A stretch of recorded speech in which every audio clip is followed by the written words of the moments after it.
성경 말씀 보시겠습니다. 성경 말씀은 시편 32편 1절 말씀부터 11절 끝절까지 한 절씩 교독하여서 봉독하시기로 하겠습니다. 찾으셨으면 시편 32편 1절부터 끝절까지 교독하여 봉독하시고 끝절은 함께 봉독하십니다. 허물의 사함을 받고 자신의 죄가 가려진 자는 복이 있도다.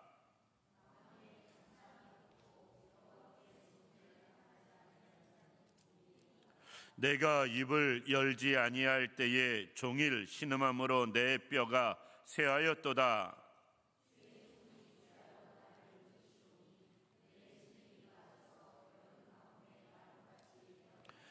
내가 이르기를 내 허물을 여호와께 자복하리라 하고 주께 내 죄를 아뢰고 내 죄악을 숨기지 아니하였더니 곧 주께서 내 죄악을 사하셨나이다.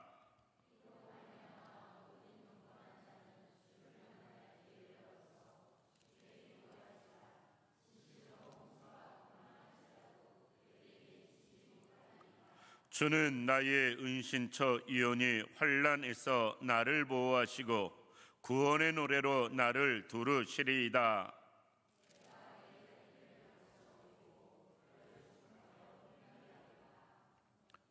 너희는 무지한 말이나 노새같이 되지 말지어다. 그것들은 재갈과 굴레로 단속하지 아니하면 너희에게 가까이 가지 아니하리로다.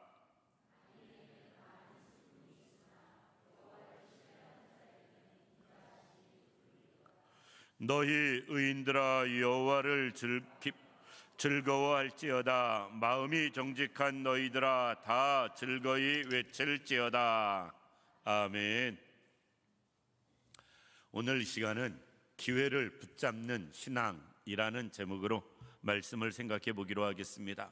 성공하는 사람과 성공하지 못하는 사람의 차이는 여러 가지 있을 수 있는데 우리는 안 믿는 사람들도 이렇게 말하거든요. 인생을 살다 보면 기회가 몇 번은 온다고. 이런저런 기회가 왔을 때 기회를 잘 붙잡는 사람, 살리는 사람, 그 사람들은 세상에서도 성공을 하고 출세할 수 있고요.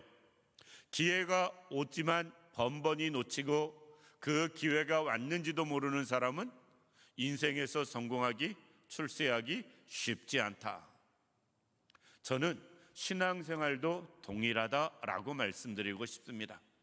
신앙생활이야말로 어쩌면 더 기회 있을 때 그 기회를 살려서 신앙생활에 유익을 만드는 사람과 그렇지 못한 사람들의 모습을 바라볼 수 있고요. 신앙생활에 이런저런 기회를 잘 살린 사람은 하나님 앞에 사람 앞에 잘 쓰임받고 존귀한 모습으로 살아가는 모습 볼 수 있고요. 그렇지 못한 사람, 기회를 놓친 사람들은 땅을 치며 신앙생활도 후회하는 모습을 볼 수가 있습니다. 우리가 하나님 앞에 신앙생활에 늘 기회를 잘 살리는 분들 되길 원하고요.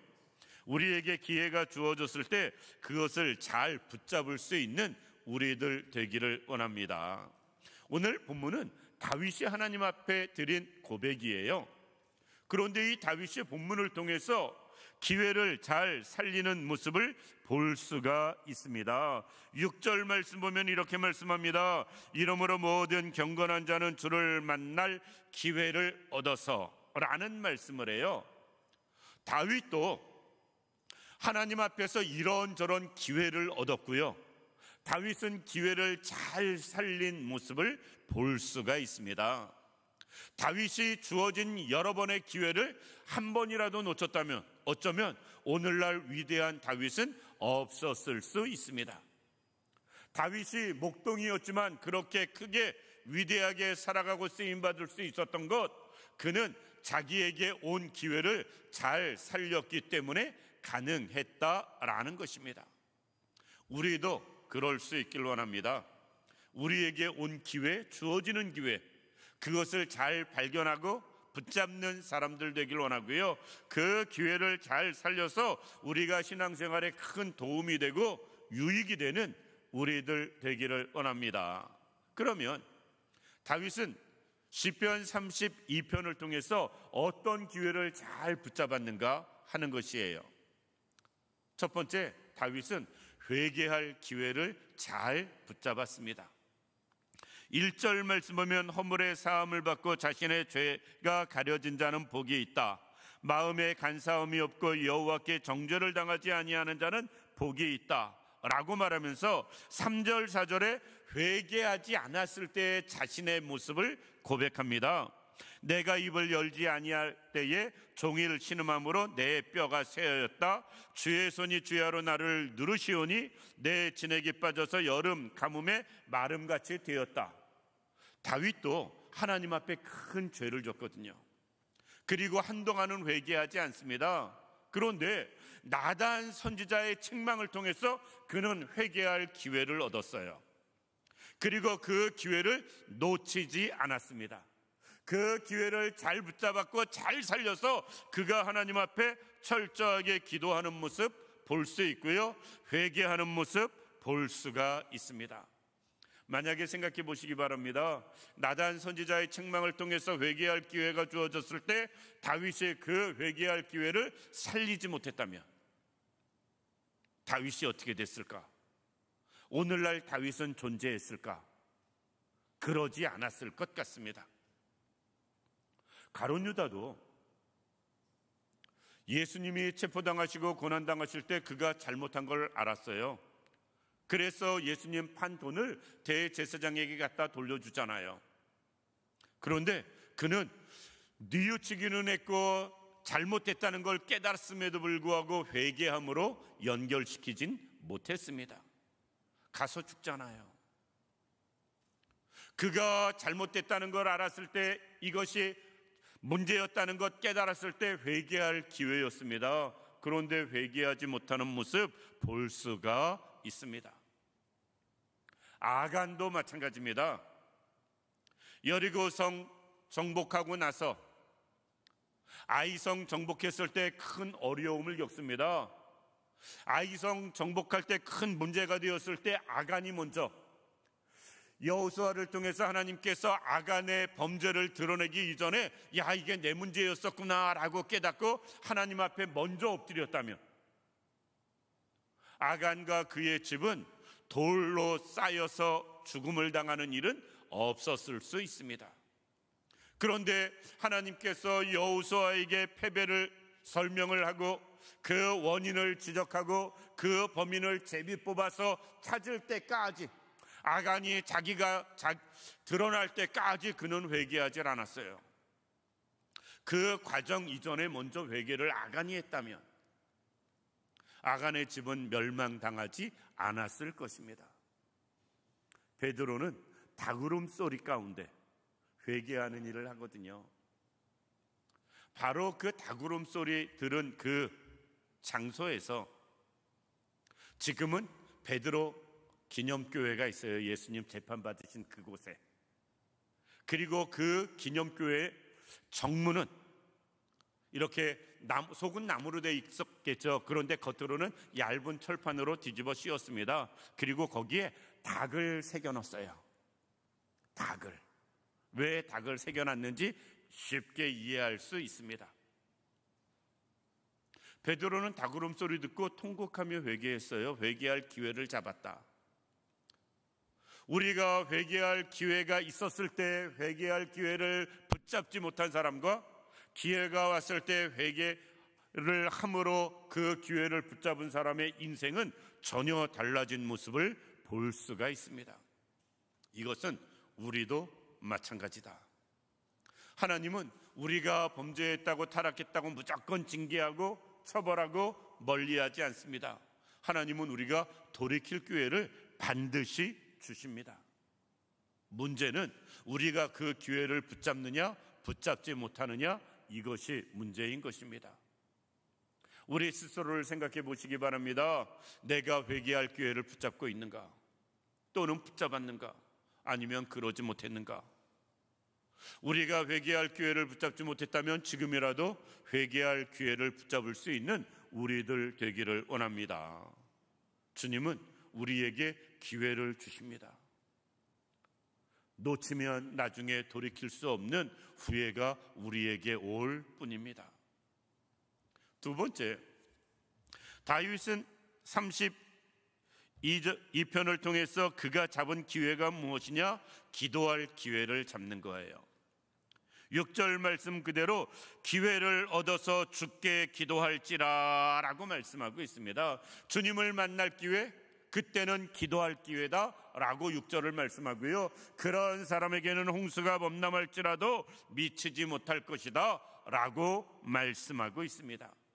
우리가 여러 가지 이유 때문에 기도를 못합니다. 바빠서 못하고, 힘들어서 못하고, 여러 가지 일 때문에 못하고, 마음 상해서 못하고, 아주 심한 경우 죄송합니다, 누구 꼴 보기 싫어서 못하고.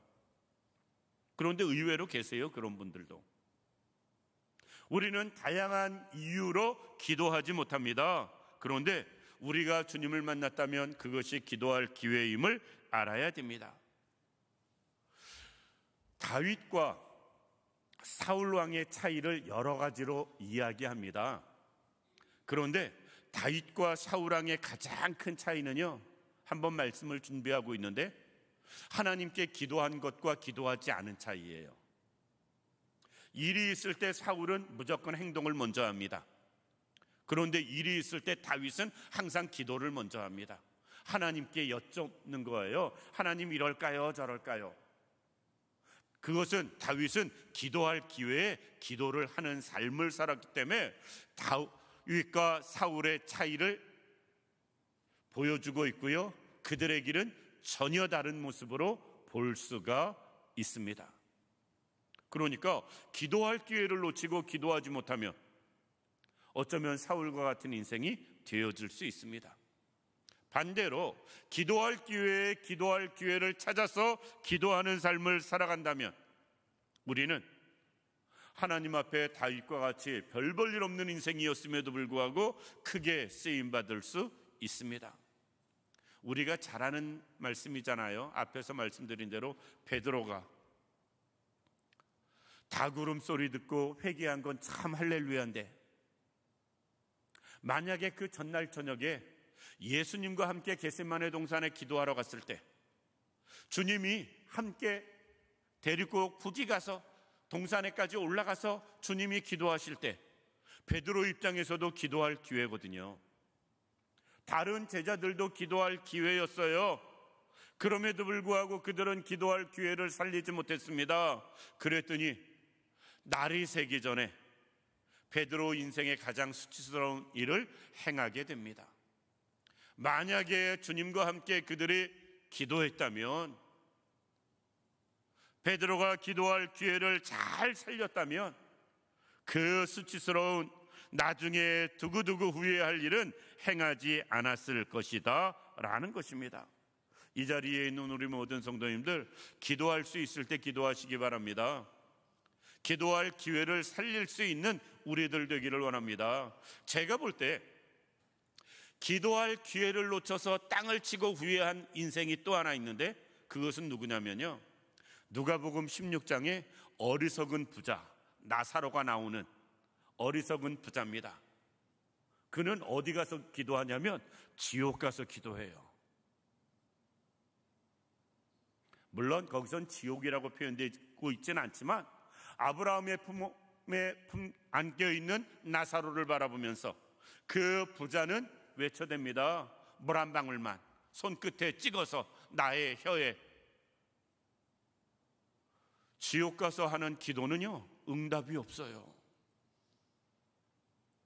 아브라함이 매정하게 거절합니다. 너 있는 곳과 나 있는 곳은 오갈 수 없다. 그러니까 그 어리석은 부자는 또 부르짖습니다. 그렇다면 나사로를 나 살던 곳에 보내서 우리 형제들에게 쉽게 이야기해서 내세를 전하고 복음을 전해서 그들은 이곳에 오지 않게 해 주옵소서. 그런데 그것도 거절을 받습니다. 만약에 그 부자가 살아생전에 기도했다면 어땠을까요? 살아생전에 기도했고 이 땅에 있을 때 기도했다면 상황은 달라졌을 수 있습니다. 이 땅에 살아있을 때엔 기도하지 않다가 나중에 심판받은 이후에 그때는 아무리 후회해도 기회가 없다. 해도 소용이 없다. 그 어리석은 부자가 기도는 이 땅에서 하는 것이고 살았을 때 하는 것이고 지금 하는 것이라는 걸 깨달았다면 지옥 가서 그 후회하는 일은 없었을 것입니다. 어쩌면 우리가 지금 그 어리석은 부자처럼 다음으로 미루고 나중으로 미루고 기도를 좀 자꾸 미루면서 우리가 나중에 후회할 일을 하고 있을지 모르겠습니다. 제가 학생 때 가르치던 그 전도사님은 늘 습관적으로 하는 말이 있었어요. 사람은 평안하면 머리가 하늘로 올라가고 문제가 생겨야 엉덩이가 하늘로 올라간다고. 그때 마룻교회였었기 때문에 사람들이 하나님 앞에 나와서 기도할 때, 특별히 어렵고 힘들 때 기도하면 엎드려서 기도하거든요. 그러면 머리보다 엉덩이가 더 높이 올라간대요. 힘들게 문제 있어서 기도하는 사람은. 그러면서 그 다음엔 이런 말씀을 합니다. 평안할 때 기도하지 않으면 어려워서 기도할 때가 온다고. 평안할 때 미리 기도하면 어려워서 기도할 일이 생기지 않는다고. 우리는 기도할 때 기도해야 됩니다. 기도할 기회 놓치고 나면 나중에 후회할 일이 생깁니다. 다윗은 기도할 기회를 얻을 때 늘 그 기회를 잘 붙잡았고요. 그로 인해서 기도하는 삶을 살았기 때문에 위대한 다윗이 되어질 수 있었다라는 것입니다. 우리는 꼭 기도하는 삶을 살기를 원합니다. 그래야 그 기회를 살려야 하나님 앞에 사람 앞에 존귀한 자로 살아가고 쓰임받을 수 있다라는 것입니다. 마지막으로 우리는 하나님 앞에서 헌신할 기회를 잘 붙잡는 분들 되기를 원합니다. 오늘 본문 말씀 보면은 7절 말씀 이하의 11절까지 다윗은 찬양으로 하나님을 높이는 모습을 볼 수가 있습니다. 그러면서 11절 말씀 맨 끝에 이렇게 말씀합니다. 너희 의인들아 여호와를 기뻐하며 즐거워할지어다. 마음이 정직한 너희들아 다 즐거이 외칠지어다. 7절 말씀부터 7절엔 주는 나의 은신처 시온이 환난에서 나를 보호하시고 구원의 노래로 나를 두르시리이다 라고 이야기하면서 하나님을 찬양하기 시작하면서 11절까지 하나님을 높여요.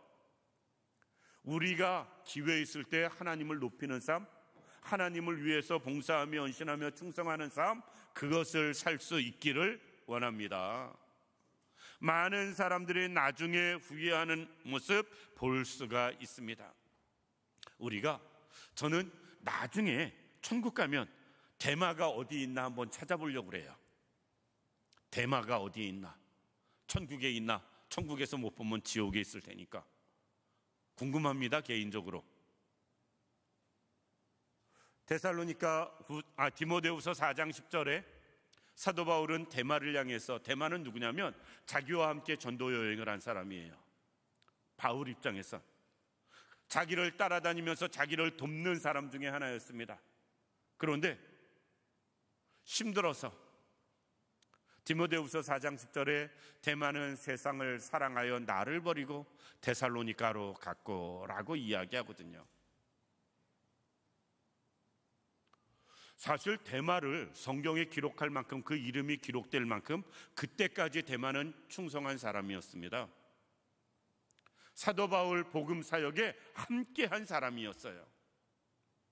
그런데 세상을 사랑해서 나를 버리고 떠나갔다라는 말씀을 놓고 볼 때 다른 데서 신앙생활했다가 아니거든요. 다양한 방법으로 다른 모습으로 헤어져서 또 신앙생활했다가 아닙니다. 믿음에서 벗어났다거든요. 그의 인생이 그 뒤에 어떻게 됐는지 모르겠습니다. 대마 입장에서 조금만 더 끝까지, 바울이 사실 디모데후서 4장은 순교하기 직전에 기록한 거니까 마지막으로 다윗이 기록한 장이 디모데후서 4장이에요.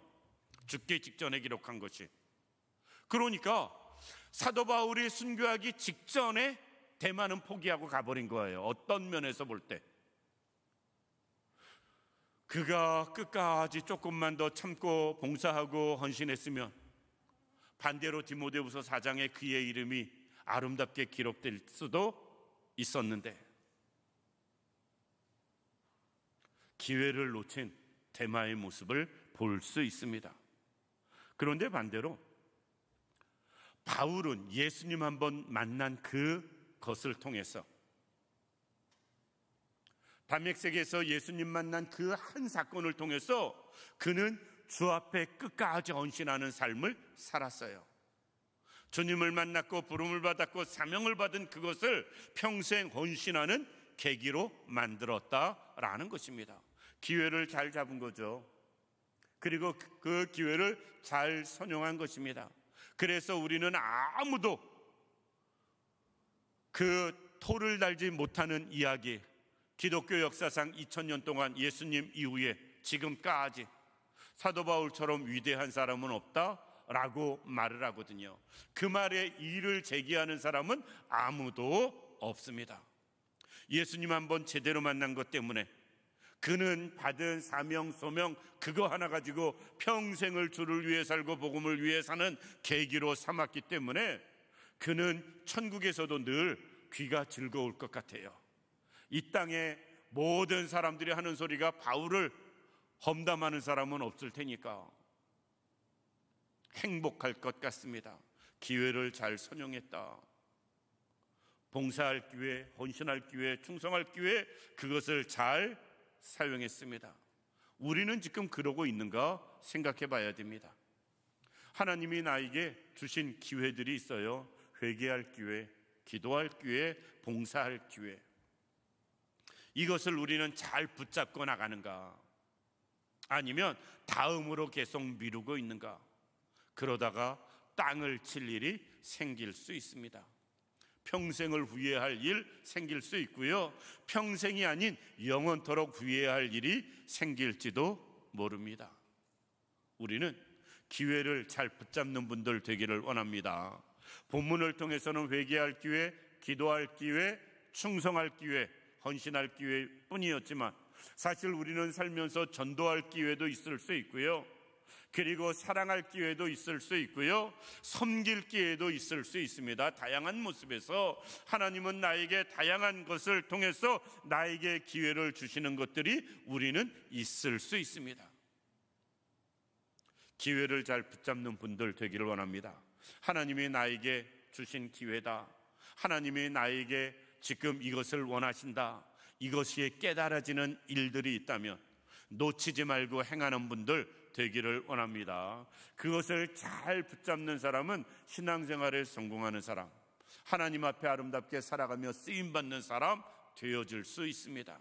우리가 꼭 기회를 붙잡아서 다윗과 같이 또는 바울과 같이 하나님 앞에 귀하고 복되게 살아가며 쓰임받는 우리 모두가 되기를 주님의 이름으로 축원합니다.